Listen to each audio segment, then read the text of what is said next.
Je vis dans un monde de peur, où le bien a pris le sens du mal, où la vérité a perdu son essence et revêt un masque de laideur, où la charité devient un moyen pour acheter les âmes, où la supériorité est une arme de sauvegarde des biens personnels.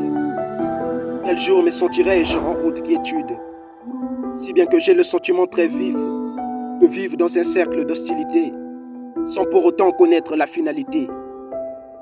Car même en sortant de ma petite cage, la crainte me ronge, de peur que moi aussi je m'allonge.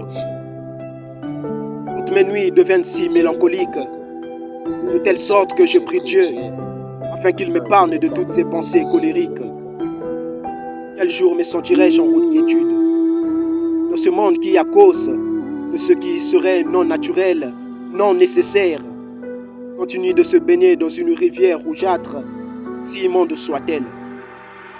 Est-ce dire que le mal nous envahit, puisque je ne cesse d'être ébahi par tout ce que je vis. Vide de toute puissance, je ne saurais que me limiter à mon enfance. Quel jour me sentirai-je en route de quiétude?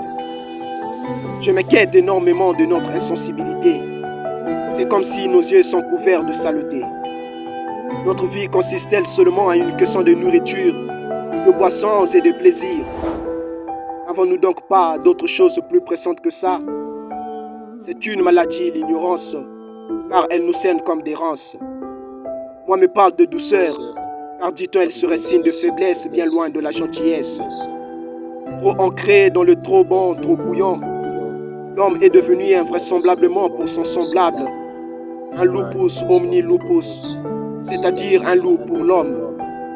Beaucoup me disent, tu penses que tu changeras ce monde? Je dis non, car elle est trop vivante. Cependant, je ferai en sorte de ne pas le salir davantage, comme me le dirait un vieux sage.